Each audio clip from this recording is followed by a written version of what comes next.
Hello दोस्तों, मैं हूं आपकी एजुकेटर और दोस्त मनु वत्स और आपका मेरे चैनल नेचुरल साइंस में बहुत बहुत स्वागत है। आज की जो वर्कशीट नंबर 67 है आपकी साइंस की, उसमें हम जो वर्क और एनर्जी थी, वर्क और एनर्जी वाला चैप्टर है, उसको हम कंटिन्यू करेंगे। ठीक है, तो आपको याद है कि हमने पिछली जो वर्कशीट थी उसके अंदर हमने टाइप्स ऑफ एनर्जी पढ़ा था, जिसमें हमने बहुत सारे टाइप्स ऑफ एनर्जी पढ़े थे, जैसे solar energy, wind energy, kinetic energy, potential energy. तो उन्हीं में से आज हमें पढ़ना है काइनेटिक एनर्जी, जिसको हम अच्छे से एक एक चीज़ पढ़ेंगे उसके बारे में कि काइनेटिक एनर्जी बेसिकली होती क्या है। ठीक है, तो हम शुरू करते हैं आपकी आज की जो वर्कशीट नंबर 67 है। देखिए, इसके अंदर हमें देखना क्या है, आपको पता है, फिर दोबारा से ज्ञान और जिज्ञासा वापस आ गए हैं। जो ज्ञान है वो पूछता है, जिज्ञासा दीदी what is kinetic energy, kinetic energy क्या होती है। तो जो जिज्ञासा है, सी आंसर, ज्ञान, there are different form of energy in nature. हम ये पिछली क्लास के अंदर पढ़ चुके हैं कि नेचर के अंदर बहुत सारी फॉर्म होती है एनर्जी की। An object possess kinetic energy while it move. किसी भी ऑब्जेक्ट के अंदर जो काइनेटिक एनर्जी है वो तब होती है जब वो मूव करता है, जब उसके अंदर मोशन होती है। So an object at rest, अगर ऑब्जेक्ट रेस्ट कंडीशन में है तो उसके अंदर काइनेटिक एनर्जी नहीं होगी। So an object at rest does not possess kinetic energy. Example of objects having kinetic energy, जैसे रनिंग वाटर, बहता हुआ जो पानी होता है, बिकॉज मोशन में है, उसमें काइनेटिक एनर्जी होगी। मूविंग बुलेट्स, मतलब बुलेट्स आपने फायर की तो जो बुलेट है, जो मूविंग बुलेट है, उसके अंदर काइनेटिक एनर्जी है। रोलिंग स्टोन, जो स्टोन है वो रोल करते हुए मान लो ऊपर से आ रहा है कहीं से, तो उसके अंदर काइनेटिक एनर्जी है। आपको एग्जांपल्स दिखाने के लिए मेरे पास कई सारे एग्जांपल्स हैं। जैसे देखिए, काइनेटिक एनर्जी समझते हैं कि द एनर्जी एन ऑब्जेक्ट है ड्यू टू इट्स मोशन। ऐसी एनर्जी जो किसी ऑब्जेक्ट के अंदर उसकी मोशन की वजह से होगी। मतलब बेसिक जो पॉइंट है, जो इंपॉर्टेंट पॉइंट है वो यही है कि जो काइनेटिक एनर्जी है वो मोशन की वजह से है। देखिए, जैसे ये एक बच्चा है, ये पहाड़ से आ रहा है स्केटिंग करते हुए, जो भी है मूव कर रहा है, तो इसमें अगर मोशन है, तो अगर इसमें मोशन है तो यानी कि इस बच्चे के अंदर क्या है, काइनेटिक एनर्जी है। ठीक है, ऐसे ही हम और एग्जांपल्स देख लेते हैं। जैसे यहाँ देखिए, the energy of motion that is release from stored energy. ठीक है, जो स्टोर्ड एनर्जी से रिलीज होती है। जैसे ये देखिए, an arrow release from the बो फ्लाइंग थ्रू द एयर। कोई तीर है, कोई एरो है, वो धनुष से निकला। जब वो धनुष से निकलेगा तो निकलते टाइम जब वो धनुष से निकलेगा तो उसमें मोशन होगी, और अगर उसमें मोशन है तो यानी कि उसमें काइनेटिक एनर्जी है। ऐसी एक एग्जांपल देखते हैं, ऑब्जेक्ट रोलिंग डाउन अ हिल। कोई ऑब्जेक्ट है वो हिल से नीचे आ रहा है। जैसे यहाँ एक छोटा बच्चा है, वो साइकिल चलाते हुए हिल से, किसी पहाड़ी से नीचे की तरफ आ रहा है, तो यहाँ पर मोशन है। ये कोई ऑब्जेक्ट भी हो सकता है, स्टोन भी हो सकता है, कुछ भी हो सकता है। तो रोलिंग डाउन अ हिल, हिल से कोई चीज़ ऊपर से आ रही है तो उसमें मोशन है, वो मूव कर रही है।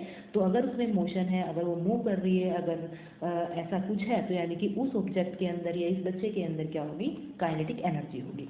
ऐसे क्या है कि आप रनिंग कर रहे हो, तो रनिंग करते टाइम आपकी मसल्स जो है वो मूव कर रही है, तो यानी कि आप में भी काइनेटिक एनर्जी होगी। ऐसे कोई कार है वो मूव कर रही है, तो उस टाइम उसमें काइनेटिक एनर्जी होगी। तो देखिए, यहाँ पूछा है, what similarity do you notice about all these examples. इन सब एग्जांपल्स के अंदर आपको क्या चीज़ ऐसी मिली है जो कि कॉमन है। तो हमें दिख रहा है कि ये सारी की सारी चीज़ें मोशन में है, मूव कर रही हैं, और अगर ये मूव कर रही हैं तो इनमें कौन सी एनर्जी होगी, काइनेटिक एनर्जी। ठीक है, आई होप आपको समझ आया होगा कि काइनेटिक एनर्जी बेसिकली होती क्या है। ठीक है, अब हम दोबारा से अपनी वर्कशीट पर आ जाते हैं। देखिए, जो काइनेटिक एनर्जी है, kinetic energy of an object is defined as the energy possessed by an object by virtue of its motion. हमने पढ़ लिया कि जो काइनेटिक एनर्जी है किसी ऑब्जेक्ट की, उसका मतलब होता है energy possessed by an object by virtue of its motion. उसकी मोशन की वजह से जो एनर्जी है उसको हम काइनेटिक एनर्जी बोलते हैं। The kinetic energy of an object depend upon, जो काइनेटिक एनर्जी है बेटा, वो दो चीज़ों पर डिपेंड करती है।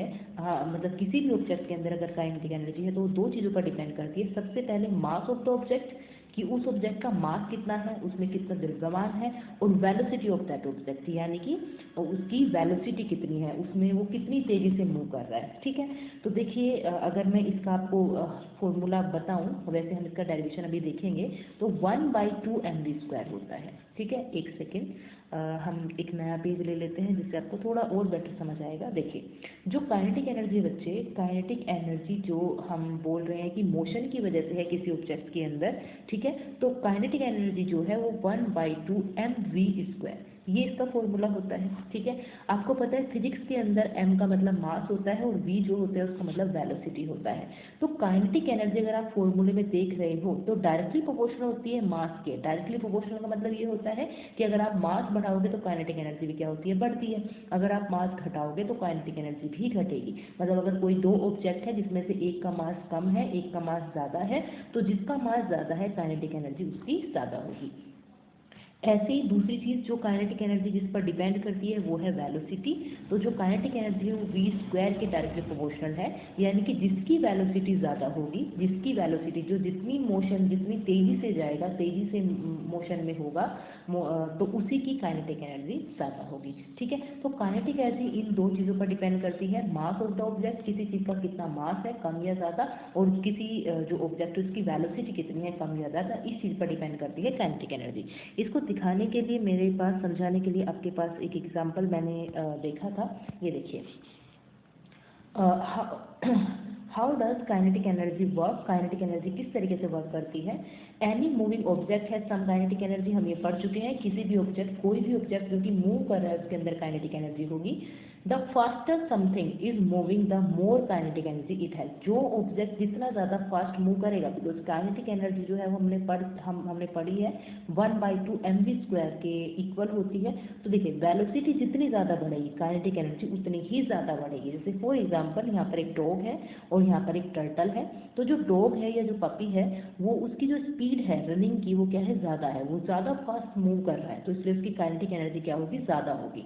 जबकि जो टर्टल है उसकी जो स्पीड है या जो वो मूव कर रहा है वो लेस स्पीड के साथ कर रहा है, उसकी वेलोसिटी कम है, इसलिए उसकी काइनेटिक एनर्जी कम होगी। तो काइनेटिक एनर्जी वेलोसिटी पर डिपेंड करती है, काइनेटिक एनर्जी मास पर डिपेंड करती है। अब जो काइनेटिक एनर्जी का ये फॉर्मूला है 1/2 mv², इसका हमें डेरिवेशन पढ़ना है। डेरिवेशन का मतलब कि फॉर्मूला बना कैसे, कहाँ से फॉर्मूला आया, कैसे हम इसको निकालेंगे, वो हमें पढ़ना है, ठीक है। तो देखिए आपकी वर्कशीट के अंदर mathematical expression for kinetic energy ये दे रखा है। देखिए, let us consider an object of mass m moving with a velocity u displaced to a displacement s, ठीक है। ये सारा एक डेरिवेशन है, इस डेरिवेशन को मैं आपको करके बताती हूँ कैसे आएगा। देखिए हम मान लेते हैं कोई एक ऑब्जेक्ट है, कोई एक ऑब्जेक्ट है, मान लीजिए a। इस ऑब्जेक्ट का जो मास है वो m है और इसकी जो वेलोसिटी है, मतलब ये किसी वेलोसिटी से u वेलोसिटी से चल रहा है, u वेलोसिटी है इसके अंदर, और जो ये मतलब ऑब्जेक्ट है ये u वेलोसिटी के साथ s डिस्प्लेसमेंट कवर कर लेता है, ठीक है। s डिस्प्लेसमेंट ये कवर कर लेता है। आफ्टर सम टाइम इस ऑब्जेक्ट a के ऊपर हम कोई फोर्स लगाते हैं, ठीक है। हमने कोई फोर्स लगाया, जब हमने फोर्स लगाया या फिर एक सेकेंड हम इस तरीके से दिखा देते हैं कि जो फोर्स है वो हमने इस डायरेक्शन में लगाया, ठीक है। फोर्स हमने इस डायरेक्शन में लगाया। जब आप फोर्स लगाते हैं तो इस ऑब्जेक्ट का मास तो वही रहेगा, मास में तो कोई फर्क होगा नहीं, तो जो इसकी वेलोसिटी है वो u से बढ़ करके v हो जाती है, ठीक है। u से बढ़ करके v हो जाती है। ये मेरे ख्याल से ये चीज़ आपको समझ आ गई होगी। ये ऑब्जेक्ट a है, इसका मास शुरुआत में m है, वेलोसिटी u है, इस वेलोसिटी के साथ उसने s डिस्प्लेसमेंट कवर कर लिया है। अब हम क्या करते हैं, इस ऑब्जेक्ट के ऊपर एक फोर्स F लगा देते हैं। आपको पता है जब फोर्स लगाएंगे तो क्या होगा, जो ऑब्जेक्ट है उसकी वेलोसिटी चेंज हो जाती है, ठीक है। वेलोसिटी चेंज हो जाएगी तो जो वेलोसिटी है वो u से बढ़ करके v हो जाती है, और क्योंकि वेलोसिटी बड़ी है तो यहाँ पर एक एक्सेलरेशन प्रोड्यूस होगा जिसको हम a से डिनोट करते हैं। साइंस के अंदर आपको हम ये चीज़ पढ़ चुके हैं कि जो एक्सेलरेशन है उसको हम a से डिनोट करते हैं, ठीक है। तो ये पूरी कंडीशन है कि शुरुआत में एक ऑब्जेक्ट a है जिसका मास m है, वेलोसिटी u है, इस वेलोसिटी के साथ कोई ऑब्जेक्ट s डिस्टेंस कवर करता है, इस ऑब्जेक्ट पर हम कोई फोर्स लगाते हैं, और जब आप फोर्स लगाओगे तो आपको पता है जो ऑब्जेक्ट था वो तेज मूव करना शुरू कर देगा अगर हम उसी डायरेक्शन में लगा रहे हैं जिस डायरेक्शन में वो पहले जा रहा था।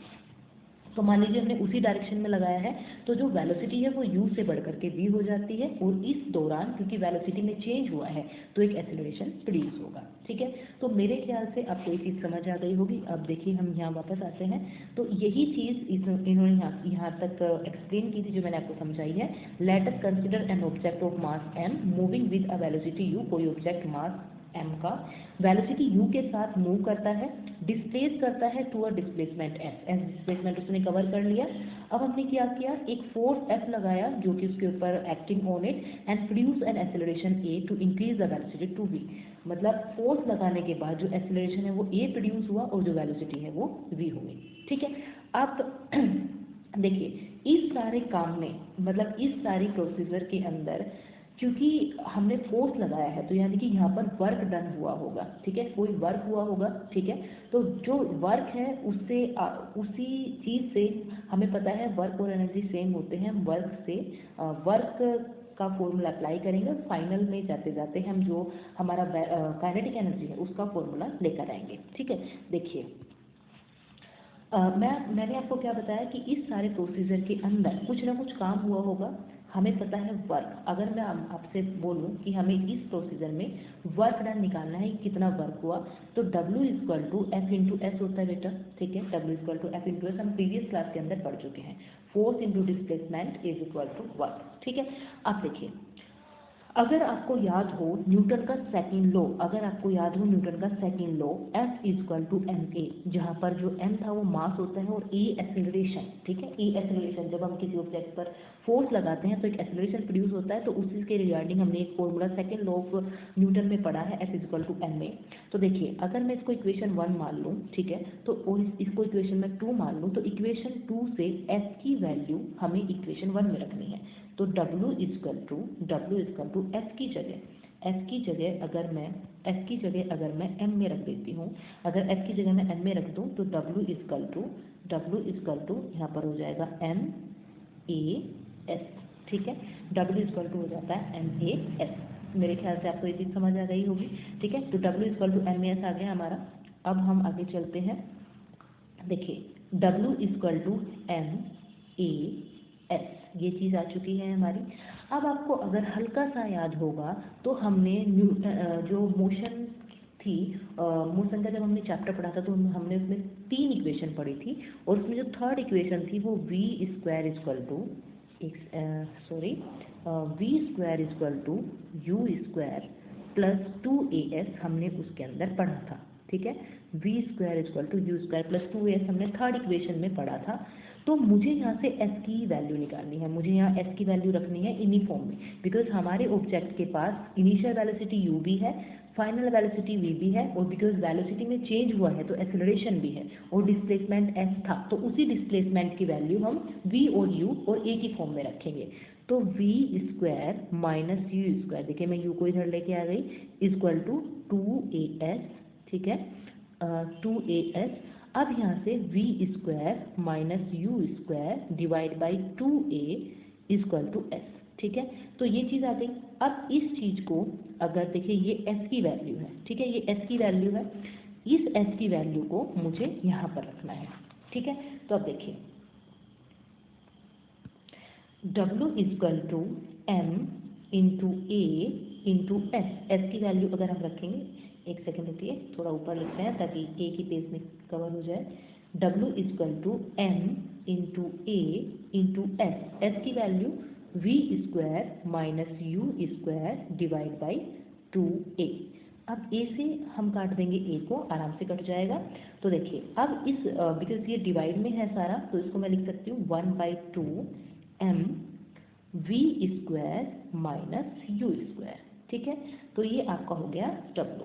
अब मान लीजिए जो ऑब्जेक्ट था वो शुरुआत में अगर u इक्वल टू अगर हम जीरो रखते हैं, u इक्वल टू अगर हम जीरो रख दें, u इक्वल टू जीरो का मतलब क्या है कि ऑब्जेक्ट जो है वो शुरुआत में मान लीजिए वो रेस्ट कंडीशन में अगर है, अगर ऐसा है तो W इक्वल टू क्या आएगा 1/2 m v square, because v square minus zero.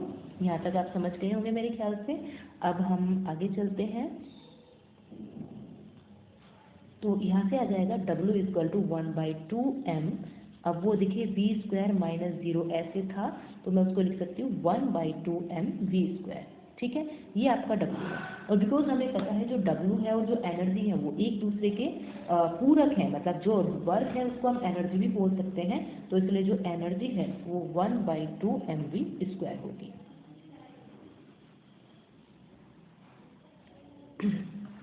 तो ये हमारे काइनेटिक एनर्जी का फॉर्मूला आ गया, E=1/2mv²।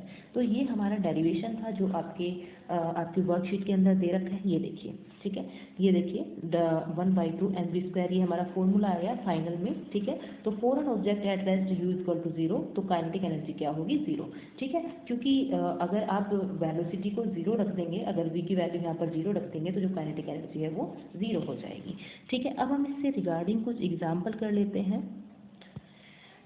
इसके रिगार्डिंग कुछ एग्जाम्पल आपकी जो वर्कशीट है उसके अंदर दे रखा है, देखिए। N object of mass 10 kg is moving with the velocity of 4 meter per second. Find out the kinetic energy it possesses while it moves. कोई ऑब्जेक्ट है जिसका मास जो है वो 10 kg है, मास जो है वो 10 kg है, और इसकी जो वेलोसिटी है वो 4 मीटर पर सेकंड है। जो इसकी वेलोसिटी है वो 4 मीटर पर सेकंड है। तो आपको इसकी क्या निकालनी है, काइनेटिक एनर्जी, ठीक है, काइनेटिक एनर्जी निकालनी है। ई के से डिनोट करते हैं, ई के का मतलब एनर्जी, और कौन सी, काइनेटिक एनर्जी, ठीक है। तो ई के से डिनोट करेंगे तो 1/2mv², हम फॉर्मूले के अंदर वैल्यू पुट करेंगे, तो 1/2m, m की वैल्यू रखेंगे 10 और v की वैल्यू रखेंगे 4 का स्क्वायर, ठीक है। तो 2 5 10, और आपको पता है 4 4 16 5 80, तो ये 80 जूल आपकी एनर्जी आ जाएगी इस क्वेश्चन के अंदर, ठीक है।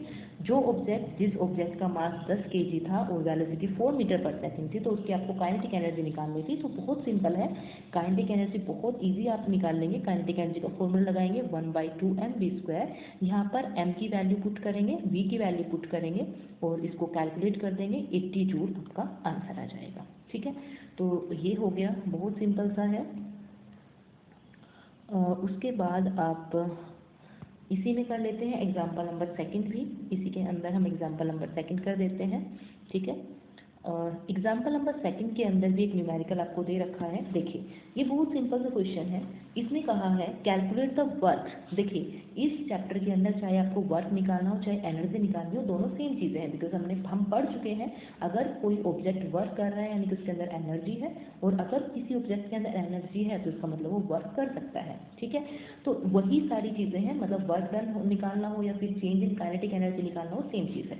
Calculate the work to be done to increase the velocity of a car from 30 km/h to 60 km/h if the mass of the car is 1500 kg।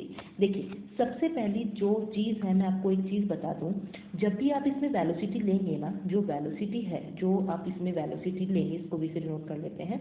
अगर वेलोसिटी लेंगे तो वो मीटर पर सेकंड में आपको लेनी है, ठीक है।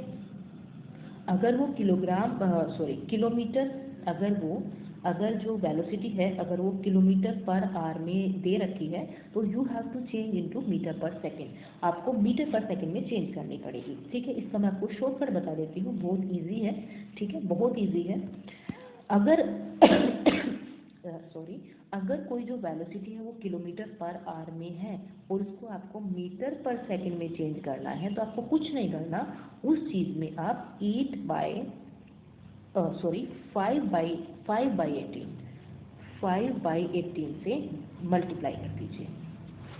मैंने क्या बोला, अगर कोई वेलोसिटी किलोमीटर पर आवर में है, अगर कोई वेलोसिटी किलोमीटर पर आवर में है और उसको आपको मीटर पर सेकंड में चेंज करना है, तो आपको क्या करना है, 5/18 से मल्टीप्लाई। जैसे फॉर एग्जांपल मान लीजिए मेरे पास वेलोसिटी 30 किलोमीटर पर आवर है, इसको आपको मीटर पर सेकंड में चेंज करना है, तो हम क्या करेंगे, 30 किलोमीटर पर आवर को 5/18 से मल्टीप्लाई कर देंगे, ठीक है। तो ये जो है अब आप इसको डिवाइड कर सकते हैं, 2 9 18, 2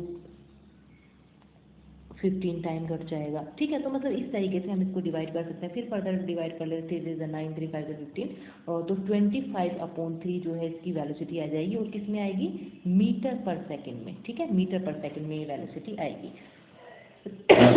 तो इस एग्जांपल के अंदर क्योंकि जो वेलोसिटी है वो 30 किलोमीटर पर आवर और 60 किलोमीटर पर आवर दे रखा है, तो इसलिए मैंने आपको पहले ही बता दिया कि जो किलोमीटर पर आवर वाली वेलोसिटी है उसको हम मीटर पर सेकंड में चेंज करेंगे, और कैसे करेंगे, 5/18 से मल्टीप्लाई करेंगे, ठीक है। मेरे ख्याल से आपको ये चीज़ समझ आ गई होगी। इसका रिवर्स अगर आपको मीटर पर सेकंड से किलोमीटर पर आवर में चेंज करना है तो 18/5 से मल्टीप्लाई कर देते हैं। ठीक है, मैं बता देती हूँ एक बार और। अगर मीटर पर सेकंड की जो वेलोसिटी है उसको आपको किलोमीटर पर आवर में चेंज करना है तो आप 18/5 से मल्टीप्लाई कर देते हैं। ठीक है, ये चीज़ आपको याद रखनी है। खैर, इस वाले एग्जाम्पल को करते हैं। तो इस वाले एग्जाम्पल के अंदर देखिए जो क्वेश्चन है उसमें क्या है, आपको वर्क डन निकालना है। Calculate the work to be done to increase the velocity of a car. देखिए velocity of the car increase हुई है 30 से 60 तो पहले जो वेलोसिटी है v1 वो 30 किलोमीटर पर आवर, ठीक है, 30 किलोमीटर पर आवर है 30 किलोमीटर पर आवर है। इसको आपको मीटर पर सेकंड में चेंज करना होगा तो 5/18 से मल्टीप्लाई कर देंगे। ठीक है, तो 3 10 जा 30, 3 6 जा 18, ठीक है, 2 3 जा 6, 2 5 जा 10। तो आपका आंसर आएगा 25/3 metre per second. 25/3 metre per second ये आपकी v1 है। अब आपको v1 मुझे पता चल गया कि मेरी जो v1 आएगी मतलब शुरुआत वाली जो वेलोसिटी है उसको मुझे 25/3 रखना है। ठीक है, मुझे उसको 25/3 रखना है। मैं इसको यहाँ पर नोट कर लेती हूँ। 25/3 मुझको वेलोसिटी v1 रखना है मीटर पर सेकंड में। ठीक है, उसके बाद जो वेलोसिटी 2 है, जो वेलोसिटी 2 है v2 यानी कि जो बाद में जो वेलोसिटी हुई वो है आपकी 60 किलोमीटर पर आवर। ठीक है, 60 किलोमीटर पर आवर, इसको मुझे मीटर पर सेकंड में चेंज करना है तो 5/18। ठीक है, 6 3 जा 18, 6 10 जा 30, तो ये आ जाएगी 50/3 मीटर पर सेकेंड। ठीक है, 50/3 मीटर पर सेकेंड। तो जो मेरी सेकेंड वेलोसिटी है वो आएगी 50/3 मीटर पर सेकेंड, इसको मुझे v2 लेना है। ठीक है, ये मेरे ख्याल से चीज़ समझ आ रही हो तो मुझे इसे रब करना पड़ेगा। तो ये क्वेश्चन थोड़ा सा बड़ा है लेकिन मैंने आपको बता दिया, आपको पहले वेलोसिटी को मीटर पर सेकेंड में चेंज करना पड़ेगा। ठीक है, अब देखिए आगे जो आपका मास है, जो कार का मास है आपका 1500 kg। ठीक है, ये आपका मास है कार का, जिसकी वेलोसिटी v1 जो है वो पहले 25/3 मीटर पर सेकंड है और जो आपकी v2 है वो v2 जो है वो 50/3 मीटर पर सेकंड। ठीक है, ये दोनों चीज़ें हो गई। अब देखिए आगे, तो हमें क्या निकालना है, हमें चेंज निकालना है। अब एक बात बताओ मुझे, काइनेटिक एनर्जी जो है वो शुरुआत में मान लीजिए 1/2 mv1² होगी, बिकॉज ये फॉर्मूला है। और काइनेटिक एनर्जी बाद में जब उसकी वेलोसिटी मतलब बाद में जो वेलोसिटी इसकी बढ़ेगी 60 किलोमीटर पर आवर होगी तो उस टाइम 1/2 mv2² होगी। मतलब मेरे कहने का मतलब है कि दोनों केस में जब वेलोसिटी अलग अलग है, पहले v1 है बाद में v2 है, तो उन दोनों केस में काइनेटिक एनर्जी की जो वैल्यू होगी वो डिफरेंट होगी। अब बेटा अगर मुझे चेंज निकालना है, तो हमें क्या करना पड़ेगा, हमें जो फाइनल वेलोसिटी है उसमें से इनिशियल वेलोसिटी घटानी पड़ेगी। अब आप एक चीज़ तो आराम से समझ सकते हैं, क्योंकि शुरुआत में जो वेलोसिटी वो 30 थी या 25/3 थी, मान लीजिए मीटर पर सेकंड में देख लेते हैं, बाद में 50/3 थी, बाद वाली वैल्यू ज़्यादा है। तो हमें पता है कि अगर वेलोसिटी ज़्यादा होगी तो काइनेटिक एनर्जी ज़्यादा होगी, यानी कि इस केस में बाद में वेलोसिटी ज़्यादा है, शुरुआत में वेलोसिटी कम थी। ठीक है, आपको चेंज निकालना है, तो अगर आपको चेंज निकालना है तो मुझे फाइनल वाली वेलोसिटी में से पहली वाली वेलोसिटी माइनस करनी पड़ेगी। ठीक है, जो बाद वाली वेलोसिटी है उसमें से फाइनल शुरू वाली वेलोसिटी को माइनस करना पड़ेगा। देखिए चेंज निकालते हैं, जब भी हमें चेंज निकालना होता है तो हम फाइनल माइनस इनिशियल करते हैं। ठीक है ना, फाइनल माइनस इनिशियल वैल्यू हम करते हैं। तो देखिए डेल्टा ई, अगर हमें डेल्टा ई के निकालना है, यानी कि चेंज, डेल्टा का मतलब होता है चेंज, ई का मतलब एनर्जी, के का मतलब काइनेटिक, तो 1/2 mv2² माइनस 1/2 mv1 का स्क्वायर। ठीक है, तो ये हम कर सकते हैं। तो देखिए हमें कैलकुलेशन बहुत आराम से करनी है, 1/2 m कॉमन ले लेंगे। ठीक है, v2 का स्क्वायर माइनस v1 का स्क्वायर, ऐसे हम कर सकते हैं। ठीक है, अब देखिए 1/2 m v2 है हमारा बेटा 50/3 का स्क्वायर माइनस 25/3 का स्क्वायर। ठीक है, ये हो गया। अब देखिए अगर आपको यहाँ तक समझ आ गया है, देखिए मैंने डेल्टा निकाला, डेल्टा में 1/2 mv2 square minus 1/2 m a v1 का स्क्वायर, 1/2 m कॉमन ले लिया, v2 square minus v1 square, और ये मैंने वैल्यू पुट कर दी। अगर आपको थोड़ा सा भी याद है मैथ्स का एक छोटा सा फॉर्मूला जिसमें हम पढ़ते हैं A square minus B square equal to A plus B और ए माइनस बी, अगर ये थोड़ा सा भी याद आपको है तो इक्वेशन बहुत ईजी है, इसको इतना ज़्यादा सोल्व करने की जरूरत नहीं है। देखिए यहाँ पर ये ए स्क्वायर है, यहाँ पर ये बी स्क्वायर है, तो ए स्क्वायर माइनस बी स्क्वायर, तो मैं वही चीज़ यहाँ पर हम कर सकते हैं 1/2 m, इसको ऐसे रहने दीजिए। ये ए है, ये बी है, ए स्क्वायर माइनस बी स्क्वायर एक बार जोड़ दो, एक बार इसको जोड़ दीजिए आप, और एक बार इसको घटा दीजिए आप, 50/3 माइनस 25/3, ठीक है। एक बार जोड़ दीजिए, एक बार इसको घटा दीजिए, इट्स 25 आपको याद रखना है, ठीक है। अब देखिए इसको हम यहाँ से रब कर देते हैं थोड़ा सा, और हमें इसको हल्का सा कैलकुलेट करना पड़ेगा, ठीक है। तो देखिए 1/2 जो m है, m की वैल्यू मैं रख लेती हूँ 1500 है, ठीक है, 1500 है।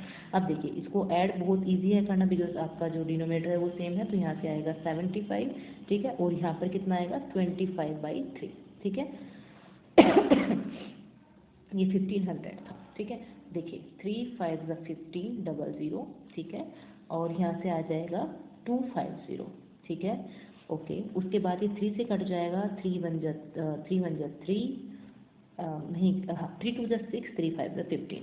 अब देखिए 25 की मल्टीप्लाई करेंगे 625 आएगा, और इंटू 250, और जब आप 25 की 625 में मल्टीप्लाई करेंगे तो 25 का क्यूब बन रहा है एक तरीके से, तो 15625, और एक ज़ीरो है तो ज़ीरो, और ये आ जाएगी जूल। मेरे ख्याल से आपको ये समझ आया होगा। देखिए बहुत सिंपल सा क्वेश्चन था, बहुत बड़ा नहीं है, लेकिन क्योंकि रब करना पड़ा है तो इसलिए थोड़ा सा बड़ा हो गया, लेकिन क्वेश्चन इजी है। देखिए कुछ नहीं था, एक कार थी, ठीक है, मैं आपको एक नए पेज पर करके दिखा दूँ अगर। देखिए कुछ नहीं था, एक कार थी, कोई कार थी जिसका जो मास था वो 1500 kg था। शुरुआत में जो वेलोसिटी थी वो 30 किलोमीटर पर आवर थी, बाद में जो है वो 7 किलोमीटर पर आवर हो गई, ठीक है।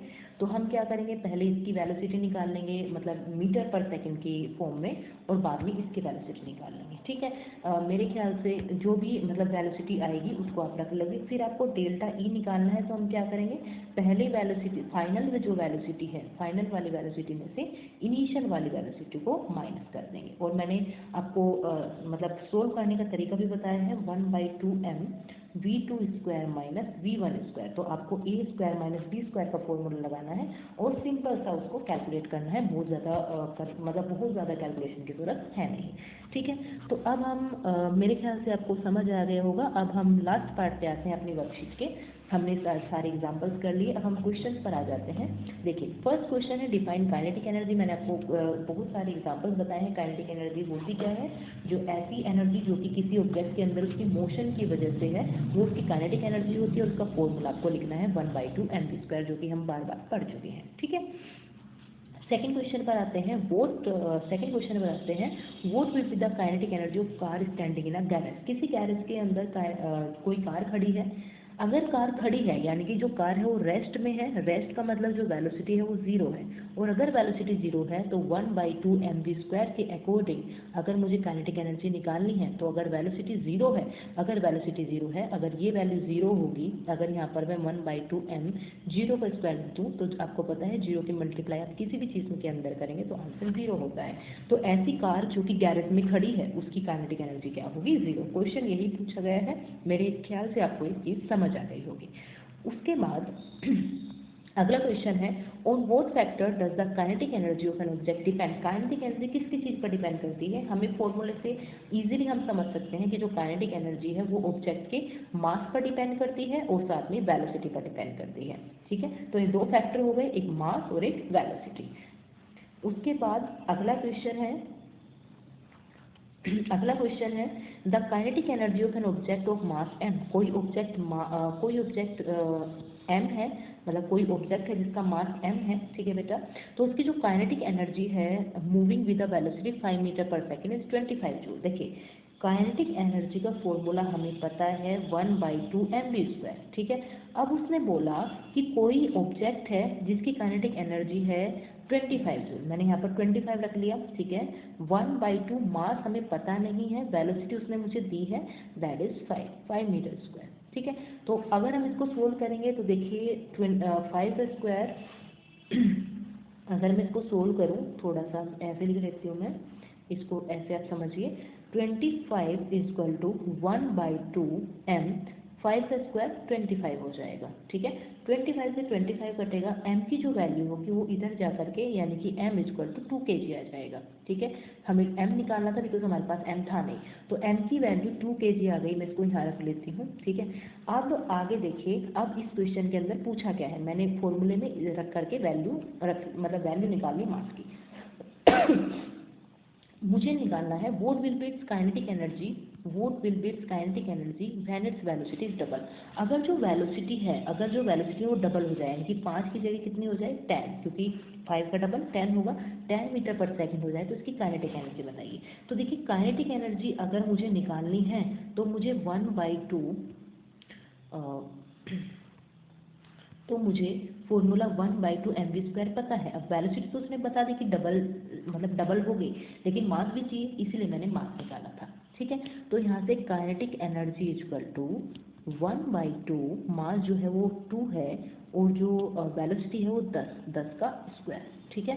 तो यहाँ से 1/2 इंटू 2 इंटू 10 का स्क्वायर 100, 2 से 2 कटा तो आंसर आएगा 100 जूल। तो आंसर आ गया 100 जूल। यही चीज़ निकालनी थी कि अगर जो ऑब्जेक्ट है उसकी जो वेलोसिटी है वो डबल कर दिया जाए तो उसकी जो काइनेटिक एनर्जी है वो कितनी होगी। तो हमने पहले मास निकाल लिया और उसके बाद काइनेटिक एनर्जी में फॉर्मूले वर्क करके इसकी वैल्यू निकाल ली, ठीक है। आई होप आपको समझ आ गया होगा। अगला क्वेश्चन देखते हैं बेटा, आपकी वर्कशीट का सबसे last question, question number 5। Question number 5 के अंदर जो क्वेश्चन पूछा है वो बिल्कुल ऐसा ही है जैसे एग्जाम्पल आपका ये वाला था। देखिए, certain force acting on a 20 kg mass change its velocity from 5 meter per second to 2 meter per second. देखिए, मैं पहले क्वेश्चन समझाती हूँ, उसके बाद हम कैलकुलेट करेंगे। हमें वर्क डन कैलकुलेट करना है, या हम बोल सकते हैं इसमें हमें एनर्जी कैलकुलेट करनी है। कोई मास है, ठीक है, कोई ऑब्जेक्ट है जिसका मास जो है वो 20 kg है, ठीक है। इसकी जो वेलोसिटी है बेटा वो पहले 5 थी मान लीजिए, और बाद में क्या हो जाती है v2 जो है वो 2 मीटर पर सेकेंड हो जाती है, ठीक है। तो ये बिल्कुल ऐसा ही क्वेश्चन है, बिल्कुल ऐसा ही क्वेश्चन है जैसे हमने ये वाले एग्जाम्पल में किया था, ठीक है। तो आप इसमें क्या निकालेंगे, डेल्टा ई निकाल लेंगे 1/2 mv² माइनस mv1² से, ठीक है। तो मेरे ख्याल से आप इस क्वेश्चन को कर लेंगे बिकॉज ये बिल्कुल इसी एग्जाम्पल से रिलेटेड है, ठीक है, बिल्कुल ऐसा ही एग्जाम्पल है। अब देखिए, आपकी वर्कशीट के अंदर सबसे लास्ट में एक मैसेज आपको डिपार्टमेंट देता है, सभी देते हैं आपको, आप हर जगह सुन रहे हैं, wash your hand with soap and water regularly. आपको पता है कोविड-19 फैला हुआ है, तो उससे बचने के लिए आपको अपने जो हाथ हैं वो रेगुलरली धोने हैं, ठीक है। तो इसी मैसेज के साथ बच्चों आज की जो वर्कशीट है उसको ख़त्म करते हैं, एंड करते हैं। अगर आपको ये वीडियो पसंद आई है तो प्लीज़ इस चैनल को सब्सक्राइब कर लीजिए, बेल का जो बेल आइकन है उसको दबा दीजिए ताकि जो नोटिफिकेशंस है, जो नई वीडियो आती रहेंगी वो हम आपको जो मैसेज है वो आपके पास जाता रहे। और अगर आपको ये पसंद आई है तो प्लीज़ इसको लाइक करिए। Thank you.